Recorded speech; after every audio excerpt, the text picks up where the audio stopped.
warahmatullahi wabarakatuh. Izin bertanya, Gus.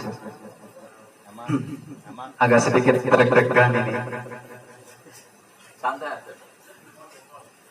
Jadi gini, Gus. Nama saya Khairul Anam, panggilannya Anam di Brebes. Jadi gini, Gus. Sebenarnya pertanyaan ini diajukan oleh rekan saya sesama pekerja juga di sini. Beliau bertanya kepada saya karena saya nggak tahu, saya jawabnya kan nggak tahu gitu. Nah, jadi gini Gus, yang pertama, poin pertama itu dia ngomong itu gini Gus, apa namanya? Jadi kan istri itu adalah tulang rusuk dari suami. Persepsi dia gitu Gus.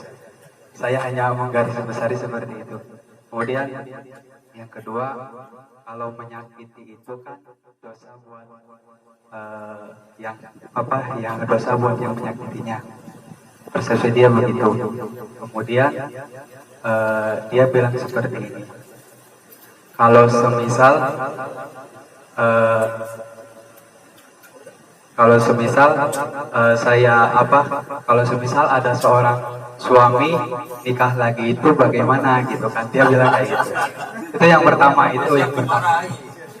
kan katanya kan istri itu kan tulang rusuk, kalau menyakiti dari diri sendiri, persepsi dia tuh sama saja dosa. Nah kemudian setelah itu kalau semisal istrinya sakit terus sampai meninggal itu otomatis dosanya terus istrinya itu hidup. Persepsi dia seperti itu. Kemudian yang kedua, dia bilangnya ini sedikit sensitif Gus, mohon maaf. Jadi yang kedua dia tuh bilang seperti ini. Nah yang kedua itu kalau semisal katakan dia itu bilang gini, kalau semisal saya katakan dia aja seperti itu, saya kemudian bilang sama istri saya, suruh istri saya itu nyari wanita lain, kemudian bersama dengan istrinya itu melakukan hal yang seperti dilakukan suami istri. Nah itu kan kata dia itu kan cuma satu kali. Nah cuma satu kali berarti dosanya cuma satu kali, nggak seumur hidup. Nah persepsi dia itu seperti itu. Dia bertanya kepada saya, gimana hukumnya gitu kan?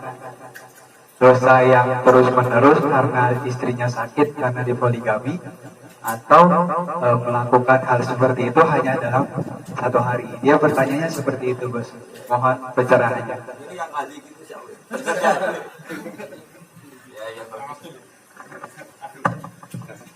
Begini ya, jadi pertanyaan seperti itu kategorinya ini keluhan. Ya kalau tanya gimana hukumnya poligami, hubungannya dengan istri, ya yang jelas siap perang gitu aja. Sudah itu pasti. Kalau hukum dasar dalam Islam memang jelas boleh, tapi ya boleh dan siap pada resiko, ya sudah biasa saja, nggak usah. Kalau dosa dan tidak dosa itu ya tergantung, artinya tergantung, itu sakit menyakiti itu kan relatif. Kalau suatu haram ya dosa, kalau tidak ya dosa satu ya dihitung satu, masa satu dihitung seumur hidup. Tapi kalau akibatnya seumur hidup itu kan karena apa ya, melankolis lah. Perasaan tersakiti itu kan melankolis, tapi sebetulnya kadang nyakitinya itu tetap satu kali. Misalnya sebetulnya sebaliknya juga bisa, istri kamu nyakiti kamu, dasar wong lanang kayak monyet gitu. Itu kan kalimatnya sekali, tapi sakitnya kan berlanjut. Jadi ya sama. Nanti tanyakan malaikat bagian nulis, ini dosanya ditulis berapa ini. Jadi wilayah-wilayah seperti itu yang penanya sampean juga gaya-gaya nandok. Karena apa ya? Problem sosial itu kan memang lazim ya. Jadi kalau milih merantau di Korea misalnya, mungkin cari uang gampang, tapi resikonya jauh dari apa? Keluarga. Kalau kumpul keluarga, nyari uang susah, tapi dekat keluarga. Tapi resikonya apa? Dimarahin, diomelin. Ya sudah hidup ya seperti itu. Ya biwakum ayyukum ahsanu amala. Saya punya data kitab yang saya kenal bagus sekali. Kitab itu cerita begini. Semua yang ditakdirkan Allah itu baik, yang nggak baik hanya satu maksiat. Karena nggak boleh kamu zina, maling berdasar kodok kodar. Jadi asal tidak maksiat itu sesuatu pasti positif. Termasuk beliau mencontohkan gini, contohnya pasti unik. Ini terutama yang punya teman-teman banyak. Kata siapa dia teman akrab, setelah saya miskin gak dijenguk lagi. Padahal zaman saya kaya sering kesini. Banyak gak orang miskin yang jatuh miskin bilang gitu? Zaman kaya temannya banyak, zaman miskin hilang, ditinggal. Itu kata kitab itu bagus. Allah mentakdir begitu tuh bagus. Coba kamu kaya raya dulu sering traktir temen terus numpak limusin bareng. Kemana-mana tadi saya diantar limusin Korea. Orang miskin teman tetap ke situ. Padahal kamu nyuman saya sudah buruhnya orang bikin bata, buruhnya orang manol kerja di pasar. Malah malu tuh jadi tontonan. Artinya Allah mentakdir saat kita miskin teman tidak ngejenguk itu bagus. Kalau kita miskin terus teman-teman jenguk malah jadi tontonan. Pernah kaya raya traktir ditilihi teman, pas buruh di rumahnya orang milih ditilihi apa milih enggak? Malu kan? Artinya sebenarnya keluhan manusia itu cemen saja bilang apa? Oh kalau zaman saya jatuh udah ada yang jenguk saya. Kalau itu pas jatuh dijenguk kan malu. Mana ya temanku? Pas dijenguk buruh botol di rumahnya, pas dibentak lagi. Bos. Artinya gini loh, kalau Allah sudah mentakdir sesuatu itu pasti maslahat. Mungkin maslahatnya kita jatuh itu teman-teman lupa, terus kita bisa introspeksi, bangkit lagi lah. Nanti kalau sudah bangkit temannya datang lagi sudah pakai baju bagus, sudah keren. Jadi artinya gini loh, banyak keluhan-keluhan manusia sebetulnya nggak proporsional gitu. Allah sudah menyiapkan seperti itu. Misalnya Allah bikin rata-rata istri itu cerewet. Memang lelaki gak dicereweti, terus turu mobil. Barokahnya cerewet ini ada pelecut apa semah. Kalau bangun guru saya kalau guyon ke di bujo konaah nriman fakir selawase. Wong lanang rai-rai gini kok bojone nriman, wes mesti tak jamin turu mangan roti rokok turu mangan mobil sampai nunggu mati. Barokahnya sampai begini barokahnya apa itu? Kecerewetan gitu. Jadi artinya kalau Allah bikin sesuatu itu sudah dipertimbangkan lah kira-kira gitu bahasa manusianya apa? Jadi nikmat. Begitu juga poligami. Poligami itu dihalalkan Islam, tapi kan dapat nikmat. Masa dapat nikmat gak dapat umpatan, gak dapat maki-makian ya sudah. Tinggal kita nonton saja. Ya, artinya sesuatu pilihan kan pasti ada resiko.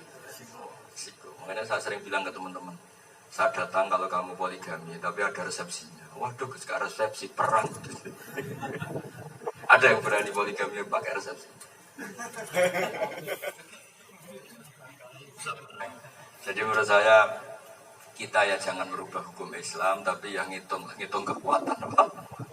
Kekuatan dan kemaslahatan. Makanya kata Quran, wa in khiftum alla ta'dilu ya fawahidatan. Kalau kamu merasa takut tidak adil ya cukup satu. Kalau kamu bukan sekedar takut tidak adil, pasti tidak adil. Rai-rai gini itu pasti tidak adil. Ya saya kira demikian. Monggo pertanyaan selanjutnya. Monggo Pak Ustadz muda dari Indonesia, Kang Jumadi.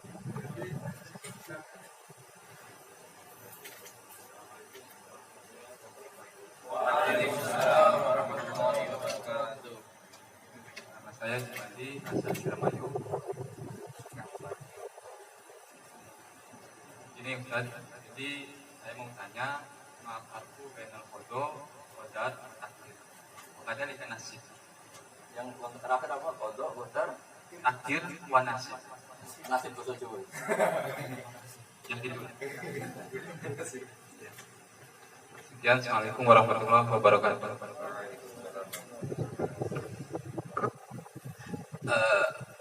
Memang ada iskal apa bingung? Oh iya, ya, gak apa-apa ya. Itu bagus. Ustadz itu kalau bingung berarti maju, sudah nyari-nyari kebenaran. Memang masalah kodok kodar itu sesuatu yang ulama menerangkan, tapi sekaligus melarang. Jadi ulama itu ya unik. Kitab-kitab kita ini dipenuhi dengan penjelasan kodok kodar, tapi juga dipenuhi dengan pelarangan membicarakan kodok kodar. Karena bagi orang tertentu ini menjadi alasan justifikasi saat salah. Saya zina juga sudah ditakdir pangeran, saya maling ditakdir pangeran, saya gini kan jadi kacau Islam kalau semuanya mengandalkan kodok. Tapi kalau kamu misalnya tidak ngimani kodok kodar bahwa semua sudah ditulis juga keliru. Kelirunya masa Allah terlambat berpikir kan kira-kira gitu. Semuanya sudah disetting Allah. Masa ada kejadian di luar settingan Allah. Dari segi itu kita harus iman semua sudah ditakdir. Tapi dari segi bahwa itu nanti jadi alat justifikasi kesalahan, kita harus menghentikan membicarakan kodok kodar. Makanya hadisnya Nabi ini penting kearifan seorang ulama. Hadisnya Nabi tentang kodok kodar itu pasti dua, berkali-kali itu dua. Ada hadis yang menerangkan tidak ada sesuatu yang terjadi di langit dan bumi kecuali sudah dikodok Allah. Tapi ada hadis idza dzukira ashabi fa'amsiku wa idza dzukira al-qadar fa'amsiku. Jika ada orang mencaci maki sahabat saya, maka kamu harus berhenti, jangan ikut. Wa idza dzukiral qadar fa'amsiku. Ketika ada orang mendiskusikan kodok qadar fa'amsiku, kamu harus berdiam, tidak usah ikut terlibat. Karena nanti syariat bisa runtuh. Orang Korea ateis ya kersane Allah, orang Italia Kristen juga kersane Allah. Ngapain kamu pikir sudah dikersane Allah, kacau semua. Tapi kalau kita misalnya ngalami nasib yang buruk, kemudian ingin introspeksi, kadang yang meringankan itu kalau kita iman sama kodok. Misalnya kamu punya kasus berat, terus mau putus asa, mau bunuh diri. Itu kadang-kadang yang menenangkan kita itu ya sudahlah, semuanya sudah ditakdir. Jadi istilahnya cara bahasa gaulnya itu ya membicarakan takdir kak pisau bermata dua, kadang positif, kadang negatif. Maka kuatkan syariat itu. Syariat dikuatkan ya pokoknya ngadepi masa depan saja. Kalau punya utang ya khitabnya nyaur. Jangan sudah foto-foto dan bisa nyaur. Istri pulang ya dijemput. Jangan sudah foto-foto biar pulang sendiri. Jadi makanya agama ini kawalah dengan syariat. Apa yang kita alami itu kawal dengan apa? Syariat. Misalnya Anda pernah dosa besar atau dosa kecil, ya sudah perintahnya syariat, tobat ya tobat, istighfar ya istighfar. Jangan lalu gak istighfar gak tobat, kan sudah ada catatannya. Jadi makanya tentang kodok kodar itu semua ulama ya karena beliau warasatul anbiya ngendikannya dua kali. Ada saatnya baik dibicarakan, ada saatnya baik tidak.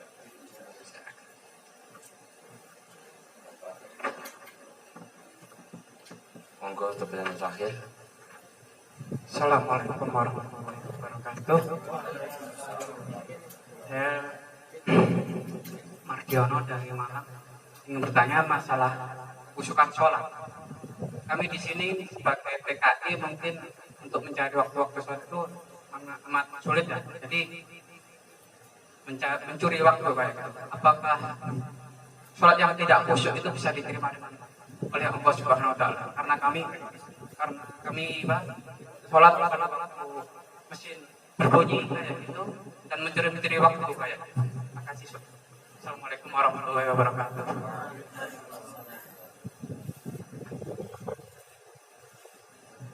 Begini, siapa? Margiono.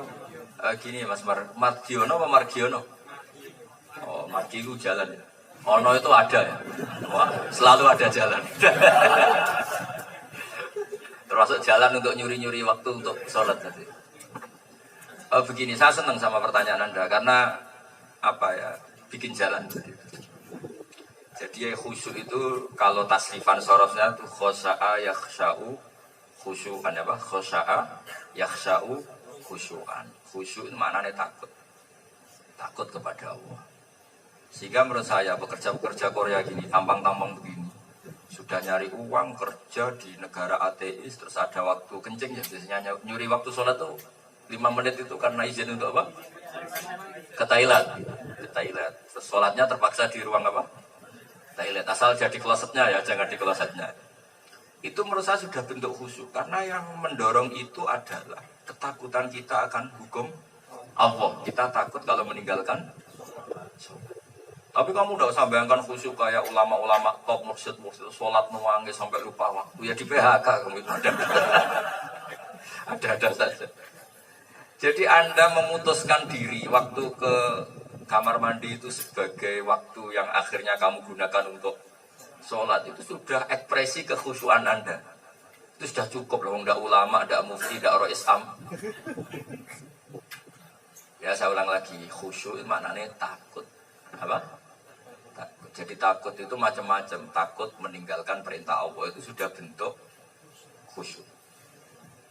Ya, takut meninggalkan perintah Allah sudah bentuk khusyuk.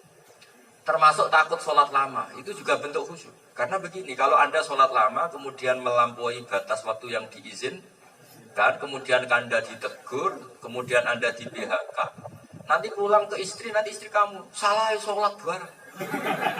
Nanti sholat menjadi Jangan sampai agama ini menjadi kambing hitam. Selamatkan sholat Anda, termasuk jangan sampai Anda di PHK karena melakukan sholat. Nanti sholatnya jadi problem, jadi momok. Oh, gara-gara sholat di PHK. Maka kalau Anda sholat pas itu tadi 5 menit tadi, itu bagus. Sholatnya sah, sholat tidak jadi momok pekerjaan. Sehingga Rasulullah SAW saking baiknya itu, kalau ada petani kok sholatnya suwi-suwi ya sama Nabi ditegur. Masyhur kan riwayat itu. Ada seorang petani penggembala unta. Sholat makmum Mu'ad bin Jabal. Imamnya itu baca Baqarah. Yaqra' suratal Baqarah. Yutawilu jiddan. Jadi membaca surat Baqarah lama sekali. Akhirnya si petani, wah ini bisa dimarahin majikan saya kalau saya teruskan makmum dia. Tengah-tengah sholat dia mufarokoh. Semain kulhu selesai lah. Pokoknya imamnya ditinggal. Yaqra' surat al-ikhlas, ya sudah, ya takhalas. Terus imamnya tersinggung. Wah itu orang munafik, diimamin gak sampai selesai lari. Singkat cerita, 2 orang ini mengadu ke Rasulullah. Mu'ad mengadukan ini makmum balilo. Karena apa? Meninggalkan Mu'ad, meninggalkan imam. Si Bedui ini yang penggembala apa? Kambing atau unta atau pekerja lah, pokoknya apa? Lapor ke Rasulullah. Ya Rasulullah, ini Mu'ad imam gak bener ini. Kita sibuk ya, dia main sholat Baqarah gitu kan. Tapi ternyata apa? Nabi itu menyalahkan Mu'ad. Nabi itu yang disalahkan bukan makmum yang balilo yang berontak tadi, menyalahkan imamnya. Afattanun anta ya Mu'ad. Inna minkum munafirin. Kamu jangan ulang seperti itu. Nanti orang akan jera sholat karena sholat jadi Jadi kalau kamu nanti khusyuk, nanti aja setelah tua di Malang jadi imam musola khusyuk apa-apa, gak ada yang PHK. Sekarang pas saja, Pak. Pas. Nggak jelas ya, jadi Anda milih sholat meskipun dengar bising pabrik apa, itu sudah bentuk khusyuk. Karena yang menggerakkan Anda adalah ketakutan meninggalkan perintah Allah Subhanahu wa Ta'ala. Dan makna khusyuk adalah takut. Yakni takut tidak melakukan perintah. Alhamdulillahirabbil alamin.